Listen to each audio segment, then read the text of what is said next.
Dear friends, welcome to our English class. Our unit is grammar and subunit is adverb clause of purpose.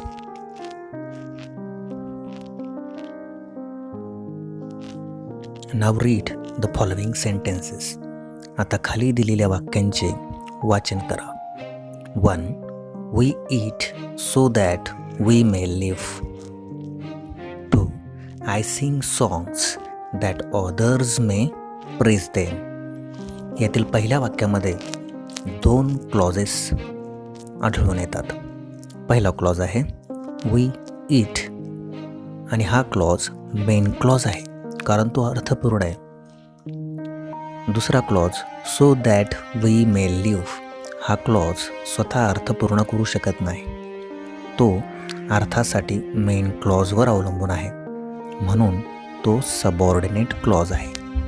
मात्र या ठिकाणी असं आढळून येते की मेन क्लॉजमध्ये दिलेला क्रियेचा हेतू या दुसऱ्या क्लॉजमध्ये म्हणजे सबऑर्डिनेट क्लॉजमध्ये पाहायला मिळतो.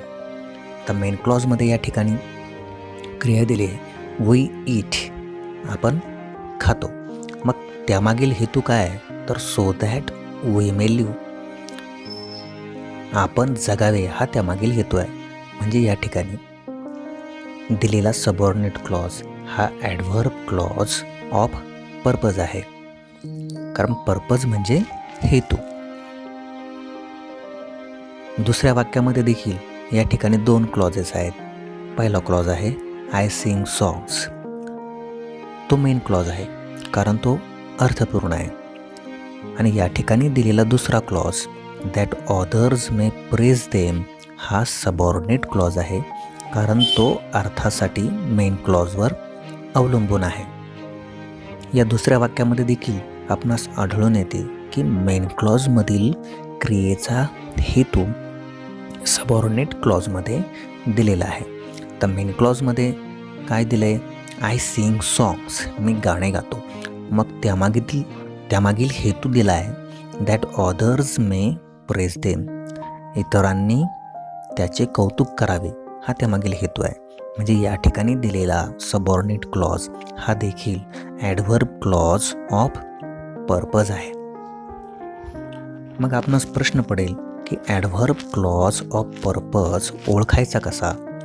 तर त्यासाठी we will have to remember the following things. त्यासाठी आपणास खालील गोष्टी लक्षात घ्याव्या लागतील. 1. It shows the purpose of the action in the main clause. जे आपण सुरुवातीलाच पाहिले की मेन क्लॉजमधील क्रियेचा हेतू ॲडव्हर्ब क्लॉज ऑफ पर्पजमध्ये दर्शविला जातो. 2. It is introduced by the subordinating conjunctions like that, so that, lest, in order that. Adverb clause of पर्पजची सुरुवात that, so that, lest, in order that यासारख्या सबऑर्डिनेटिंग कंजंक्शन्सने होते. Now we will see some more example to understand the adverb clause of purpose. तर adverb clause of purpose समजून घेण्यासाठी आपण आणखी काही उदाहरणे पाहू. 1. Write it down lest you should forget all about it. या वाक्यामध्ये lest you should forget all about it हा ॲडव्हर्ब क्लॉज ऑफ पर्पज आहे. 2. He drew his sword in order that he might defend himself. या वाक्यामध्ये in order that he might defend himself हा adverb clause of purpose आहे. 3. He walked quietly so that the child would not awake. या वाक्यामध्ये so that the child would not awake हा adverb clause of purpose आहे. And 4. They work hard that they become great.